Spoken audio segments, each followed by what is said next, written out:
This guy, you should be able to see me in there. Red, orange, and yellow guy. Well, don't take it yet. I will. I just...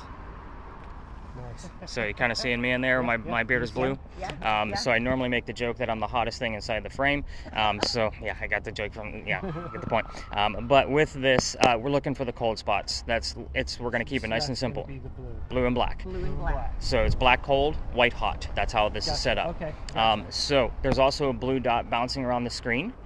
So I'm going to put it this way so you can kind of see it probably go to a window, a windshield, something like that. I think it right Yeah. there. Yeah. So it is there to show you the coldest spot in the frame at that particular moment. I'm looking for 15 plus degree temperature drops out of that blue dot. Now when I say basically go back a second. So I kind of got ahead of the horse there. So the blue and black, I want it to take shape or to start moving on its own because we're always going to have blue and black. We're going to have windshields, a sign that caught wind, a can on the ground. But when I say take shape, I want a head, shoulders, moving arms and legs with this. Okay. That's what we've caught in the past. That's hopefully what we're going to capture again. I also love to give you the stats of these particular pieces of equipment because I'm not a TV show host. I'm not on Ghost Hunters for Taps and things like that, paying the advertisers. This thing will capture like 4 to 5 pieces per year that I would put my stamp of approval on, not per episode. So now the blue dot is where things come into a different kind of play because if we get 15 plus degree temperature drops, it's 70 degrees out here for us ambient. So I'm looking for 55 degrees out of this guy as we kind of move through the night. And I don't want it to stand still because that just means it picked up on some glass or a can or a sign. I want it to move. So 55, 54, 56. Like I want it to be like just moving across in a succession. So I have dozens upon dozens of those per year that are kind of like, okay, that's a good possibility. We just don't have the manifestation. So again, you have to take things into account of like, what are we working with, so forth and so on. So you will handle this guy right-handed. And let it run for the entire time that we're there. If people are walking by, we will understand the footage of your feet. So just kind of lower it so they don't feel weird. In the event that you get really good at this, Misty, and you want to use your phone to take notes, some people do that, just giving you a couple little pointers. I just took pictures. I know, but I seen the phone out. I'm like, maybe she's going to be taking notes. But I'm trying to think, what else do I need to tell you? I think that about covers it. I'm going to be bouncing around just trying to get a base reading of where we're at first off with this guy. So that kind of gives you guys a few minutes to toy around with the spirit box, get used to your camera, and then I'll kind of regroup with you after about a minute or two and kind of see where we're sitting. And just walk around the parking lot? Nice and slow. Nice and slow? Say things or no? You can if you want. Okay. It's your night. All right. Just be respectful. Oh, a couple of things. No, I know, but I'll ask the questions like about the president. Yeah. Who was the president at who was the pallbearer? Right. Okay. No yes, no questions. We've already discussed that. Be respectful. Don't ask about Eliza's children. I'll reveal why before we leave the space. So I will give you all of the answers. Like we will regroup right back here again once I feel like everything's either dying down or we don't have much going on. And then I'll kind of give you all of the answers of what I look for when I get back to the office. And that'll kind of reveal everything for you so you can kind of see how it all comes together.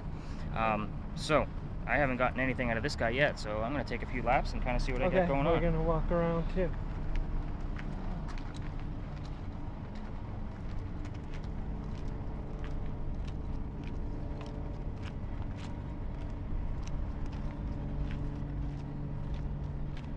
Hi, Eliza. My name's Steve. I would be excited to meet you or to hear anything you had to say. Nick says there was a president who was a pallbearer for you.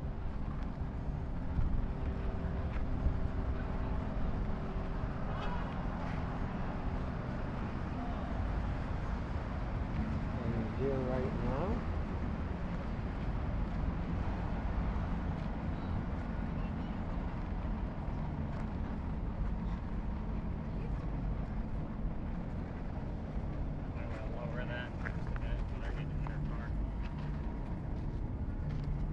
I am not getting any readings at all. And the temperature gauge, oh there we go, 4.2. Temperature gauge says it's 232 degrees out here. That's Whoa. neat. That there's pretty hot. Yeah, apparently. Yeah, the temperature gauge I think is, I gotta replace it. Oh, And that you just were said saying, 18. Can you tell me the type of questions again? I was so focused on the ambassador thing. Age. Which would be like what? How old are you, or how old were you when you passed away? Oh, okay. Things like All right. that. How she passed away. Where she's stuff buried. Like that? Yeah, anything like that. Like, she's pretty. I was just trying to be respectful. Like I said, I didn't want to be asking about somebody's death. Maybe, maybe ask I already about kind of gave you the kids. Like, don't ask about them because there was a tragedy there. Gotcha. But yeah, everything else, like, she's pretty fair game. This is how I learn about this stuff. Is she's the one that tells me. Oh, perfect. Because that's kind of what I was asking. If you could tell me too some of the things, if you're here, Eliza.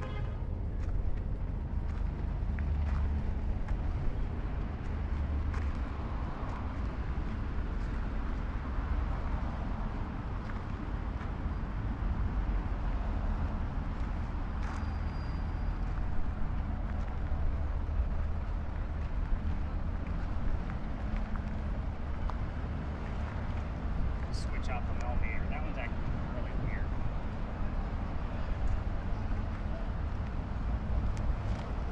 There you go. Carlson. Okay. In my diary. So I grew up in Carlson. So this came to Carlson Radio Station. My My diary. diary.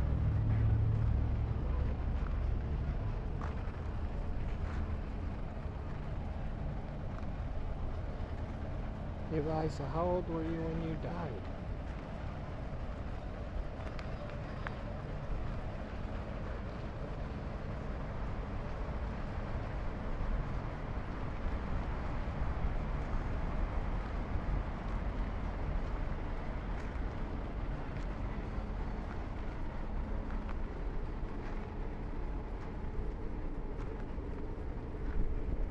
It sounds like you accomplished a lot.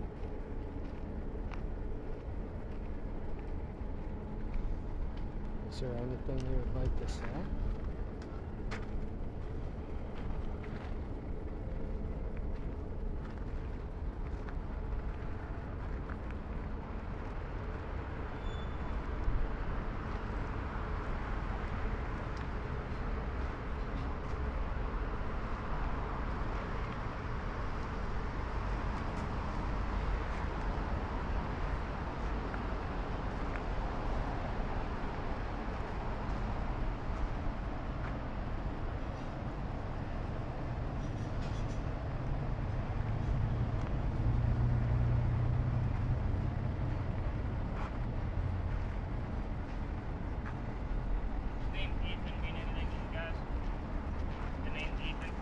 Not to me, no.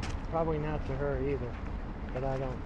The name Ethan popped up here and it said soldier immediately after. So I was kind of like, that doesn't mean anything to me. Maybe to them. No, not to me either.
Quick little 25. That was pretty Impressive.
What?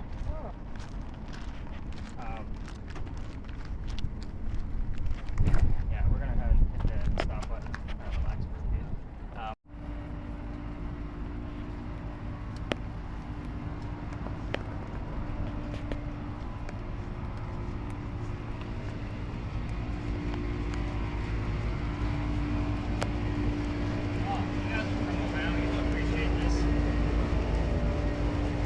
You guys smell anything over here? Kind of. I got it going, right? Yeah, there you go. Do you know what this is? Put your nose on that. From Ohio? Oh my gosh. I know, I smell it, but I don't know. What is it? That's an anise tree. Anise. You guys know what Pizzo cookies are? Yeah. Yeah, that's what they make Pizzo cookies with. Oh. Yeah, that's an anise. Same stuff they make black licorice with. Oh, There it is. there it is. Black. Okay, I knew it. I was well, I didn't know it. I was thinking about that. I was like, where have I heard that before? But it's black liquor. So, in all my years of being down here, because I've been down here for close to like 15 years, between Myrtle Beach and here, that's the only anise tree I've ever come across, like in between both cities. So it's just very, very weird. So, let's talk about why we're here. I am going to tell you that. Oh, we're going to let this door pass through real quick. Just let me pass through by. What's going on, boss? Yeah, you got any hits? Last one was kind of light. We'll see what we get here. Good luck. All right, man. He is. Yeah.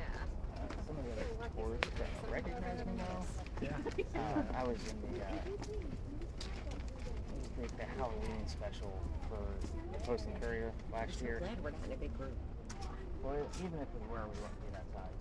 So I only go 10, and it wouldn't feel like whatever. But yeah, I was like the feature, like front page of Halloween's, like last year's cover. So all of the other tour guys are starting to realize like who I am. They even though I've see been you. out here for Right. 5 years doing it. But yeah, before I would like shy away from them because I would always want to make sure I get my history right and stuff like that. And then like over here, and you're like, that was actually this year. Right. But anyway, this is Philadelphia Alley. Oh. So this used to be called Dueler's Alley. So by the way, this is the most photogenic place in all of Charleston. So it is very interesting down here for sure. Now, in the event that other tourists come through, obviously, I mean, you're in a perfect setting, so you're perfectly fine with your camera. Obviously, we will just get out of their way, let them pass through, and we'll continue on with what we're doing. We will stay right here the entire time, though, and we'll Okay. exit the same way we came in, because I can't take you all the way through. Okay. So, this used to be called Dueler's Alley. And I say that because dueling was illegal, and they had to find hiding spots. This just happened to be one of those hiding spots. So, we all tell the same damn story here, and I was going to take this out of my route, but this ghost in particular, his story has been told for like 40 to 50 years. I'm the first person to come by where we can actually hear him talk back. So he will follow us from location to location tonight because we will always be near a place of raised emotion for him. So I do my research, obviously. I will tell you, and just give me a reminder to tell you what the name Elizabeth means. I did get that on my word list the minute we entered here, so we'll see what else that you find to actually tie up with Elizabeth. Here's how the story goes. Again, I'm here to stir shit up so we can get out of here. Because again, we can't like investigate. We just kind of have to like stir it up and then hopefully he follows. A doctor moves here from Rhode Island. His name is Dr. Joseph Brown Ladd. I say his name slowly because if you're going to hear the song Brown Eyed Girl while we're here, we get it here last night and a separate Brown that I caught in the spot check. It's part of his name. It's not coincidence. It happens all the time. So anyway, Dr. Ladd moves here from Rhode Island because he's supposed to get married to his fiancée, Amanda. Amanda just inherited a lot of money from her dead parents. And she has an attorney helping out with all of this cash flow that she just got. And the attorney thinks that Dr. Ladd is just after her money. So he tells Amanda, get rid of that doctor fella. He's going to take your cash. So Dr. Ladd moves here to Charleston to prove that he's not going to be after her money. He's going to make his own. And on his way into town, he had a coachman. The coachman set him up to be robbed and killed. That's like having a really bad Uber driver in today's world. So I just like to point that. I always say that just because of when we get teenagers, they don't know what the hell a coachman is. So I have to kind of like make that point. But anyway, so somebody was walking by and seeing what was about to happen because he knew the coachman was going to try to kill the newcomer. So the person walking by was named Ralph Isaacs. Do those initials sound familiar to anything else I've said here? Where the doctor came from? Rhode Island. Rhode Island. That's what I was thinking. I didn't want to be wrong and stupid. No, Big dreams. Big dreams. Big dreams. So at times we were getting the letters RI from regular spirit boxes. So I bought another device and it acts like a digital Ouija board. However, I broke that device like 2 weeks ago. Not on purpose, by accident. I'm waiting on the insurance to cover it because it's very expensive. But anyway, it gives us actual letters whenever there's an EMF spike. So we got the letters RI, and I've had the device probably about a year and a half. We'll just say about 6 to 8 times whenever I brought up Ralph's name. So now I know it's like we're getting a presence from Ralph, not from the Rhode Island from the doctor. 2 different characters. Moving forward, Ralph tells the doctor, "Hey dude, I know this guy, the coachman. He's going to try to kill you. Why don't you come with me? I got friends at 59 Church Street. You can rent a room from them. You'll be safe and good to go." Well, the doc took him up on the offer, and they became friends. The longer the doctor stays here in town, over the years, he's making more money. He's proving his point. He's not after Amanda's cash. He's making his own. Well, she gets wind of this, and she's coming down so they can be married. Dr. Ladd became known as the Whistling Doctor. This is why I hate the story. Every haunted city you will ever visit is going to have a cliched whistling ghost. We all have one. This one just happens to be a doctor. We do have some valid pieces from it, and I'll get into that. But why are we standing in Dueler's Alley talking about this very happy doctor? Dr. Ladd and Ralph go see plays together, but they can't sit next to each other because the doctor makes more money. That's the hierarchy of Charleston. He gets better seats. So, on the way home from seeing Richard III, the play, they are arguing over the new actress they just saw. Dr. Ladd thought she was great. Ralph didn't. The argument turns into Ralph insulting the doctor's fiancée, Amanda, back home in Rhode Island, and it got really ugly between the two of them, and they went their separate ways. Ralph the next day went to his friends at the newspaper, placed an ad in the paper telling the whole city of Charleston what he thinks of the doctor. Kind of a "you're a disgrace to society" kind of bullshit. Well, Doc saw this ad and he rebutted with, "Let's just go to Dueler's Alley. We'll settle this and somebody's going to die." I also like to point out that this argument started over an actress. Shit was really dumb back in the 1700s of what you fought about. But anyway, the two gents came down here back to back. They took their 10 paces. They turned. Doc pointed his gun in the air. Shot. He did not want to kill his friend. He just needed the courage to show up, which is often what happens at a duel in the 1700s. However, Ralph still has his one bullet, and he puts it in the kneecap on the doctor. Doc didn't die. He fell to the ground. His friends picked him up and took him down to back to 59 Church Street, where he died 10 days later on November 2nd of 1786. Does anybody know what today's date is? November 2nd. November 2nd. So, today is, I don't know the exact number anniversary, but today is the anniversary of his death. So, I will point out 2 things about it being in 1786 and the fact that he refused medical treatment during the 10 days that he refused at medical treatment. 1786, gunshot wounds were a lot different back then than what we know of them now, right? Right. So, secondly, he is a doctor. He probably just thought he had lead poisoning and tried to bleed it out himself, but obviously he failed because he died.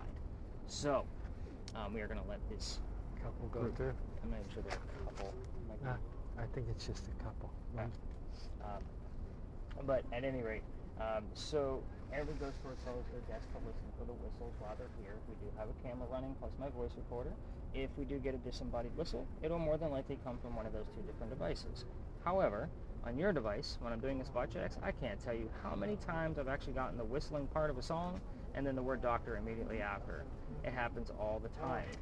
I'm not looking for it either, by the way. It just happens.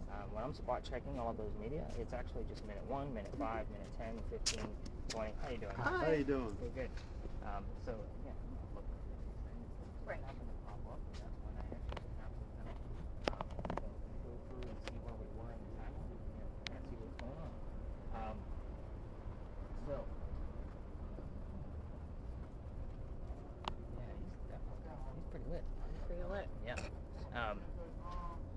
So, if you're going to try this on your own, by the way, and you guys decide to walk through here and you turn on your voice recorders from your phone and you're listening for whistles, just remember every local knows the damn story. Some more people maybe coming through here.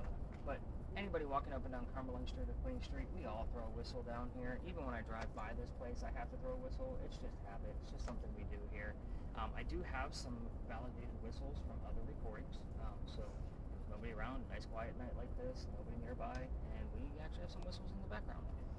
So can't mistake it. And again, I've been down here late at night, 2, 3, 4 o'clock in the morning, taking videos for TikTok, and I've heard whistles. So take them for what it's worth. So here's how I got booted out of this particular location. How far away is that going? There. All right, more drugs. Yeah, but I think they might be going. An alley. Yeah, let's not be going that for sure. Yeah. It's definitely like, I guess we're gonna stay out of there. Oh, what are they doing? between us and Cumberland Street, there used to be a wall. I tell you this because this is where they kept the livestock for the city of Charleston. That's why the wall was up there. This was called Cow Alley. We're going further back in time from Philadelphia Alley. So what does that mean? I'll move down this way so you're not All right, intrigued. thanks. The bricks down on the other side is where they started building this place and moved their way this way over the years, obviously decades.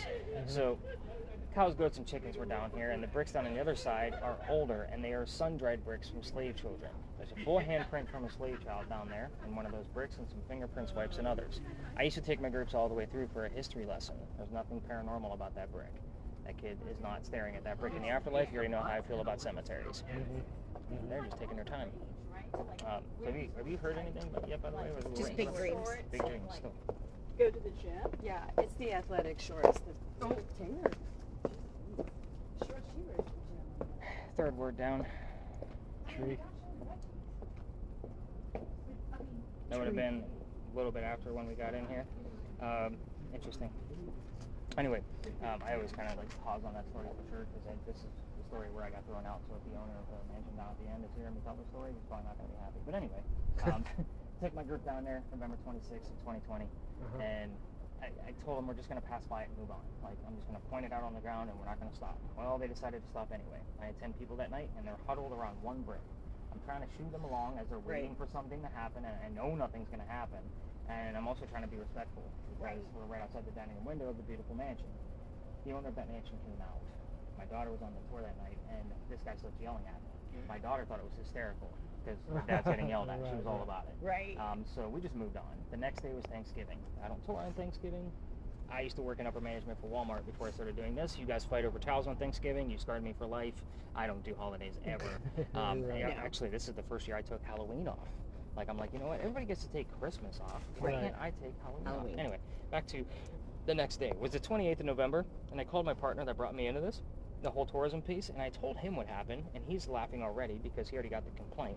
And he says, dude, you're only allowed to go down halfway. Otherwise, it's considered residential. You're going to have to reroute your group tonight and figure it out. And he hung up the phone. Oh, son of a bitch. Now I got to figure it out. Right. So what I told my group that night was, I don't believe in the next story because I'm into vampires, not pirates. I would normally tell you a pirate story, but I've been kicked out of that too. But anyway, what's the first, like if I tell you we're going to go investigate a pirate, what's the first pirate you think of? Blackbeard. Blackbeard. Well, that was also a male. Somebody heard the name Anne on their spirit box before we left the space. I didn't tell them we were going to be diving into Anne Bonny, the famous female pirate. So I was like, well, damn, maybe we're going to get something. Took them up around the corner, told them what I did know about pirates in Charleston, which wasn't much. Remember, I only had a few hours to look into it. And somebody else heard the number 300. I knew what that meant. Wrote it down, did the research. We were there November 28th of 2020. Anne Bonny's trial for piracy was November 28th of 17. We were there on the exact 300th anniversary of her pirate trial. Oh, wow. So, that's normally the reactions that I get. The oh well and oh shit, that's cool. Yeah, I was pissed. Let me explain. First off, I have a master's degree in creative writing, and all of my bachelor degrees are also in some form of writing. Whenever I'm researching, I like facts and data. Problem with stories of pirates is that they come from pirate lore that was written 100 years after the golden age of piracy. That's a problem for me. Because whenever you guys found something that could be relevant, quote unquote, I had to read 5 textbooks to try to verify it. Like, there was a lot of reading involved in trying to verify everything that was going on. Right. So I came up with like this great elaborate story. I mean, I've watched every documentary, played every video game, read every damn book on pirates that I possibly could, and I have this great story, and now we've been kicked out of that space. Yeah, it sucks. Great. But bleed over from that location can and will happen. I've been seeing it for the past 6 to 8 months since I've been thrown out of there. And what happened was I had to come up with a quick replacement story because I don't like to break the chain, especially since I want Dr. Ladd to continue to haunt us wherever we're going. So I started telling the story that every ghost story tells as their ending finale. Well, I hate the story because it's cursed. So I found another one, and we're going to go experiment with the other one. So what happens when we get up there, I'm actually going to take Steve's camera and I am going to give him a new one. Perfect. Because we're going to be dealing with an apparition. Oh, nice. So we're going to put away the thermal and we're going to be working with infrared night vision instead with a dark beam. So I'll explain how all of that works once we get up there. The name Elizabeth, before I forget. Why that's important of why I got that on here. Did you still nothing else on here? Nothing. Okay. So we also have the camera. It's almost like he's telling us to watch the camera. Dr. Ladd had a sister. Her name was Elizabeth. The cool thing about why I even bring this up is because Elizabeth published Dr. Ladd's poetry. He wrote poetry during his time in Charleston and also wrote speeches for like a lot of the politicians and stuff around town. This man was only 20 to 22 years old for the time that he lived here. So for him to be writing speeches for politicians and writing poetry, well, she published all of his poetry after his death. And that book is called The Literary Remains of Dr. Joseph Brown Ladd. So if you had things like wrote or written or anything like that that came through, and the name Elizabeth, that's where I get excited because these are the things I don't normally talk about. Like I don't even bring it up until the evidence. Something says right. But otherwise, I just tell you his dueling story and we move on. But the fact that the name Elizabeth showed up as soon as we got here, especially on the anniversary of his death, so I'm actually pretty excited. And the fact that it said camera means I got to watch that camera almost the entire duration of the time that we're here, and not just minute 1, 5, 10, 15, 20. Like in the pattern that I normally watch it. I'll have to watch it in double time, but I'll watch the entire duration that we've been here. So yeah. Oh boy, yeah, because I've been all over, bro. It's okay.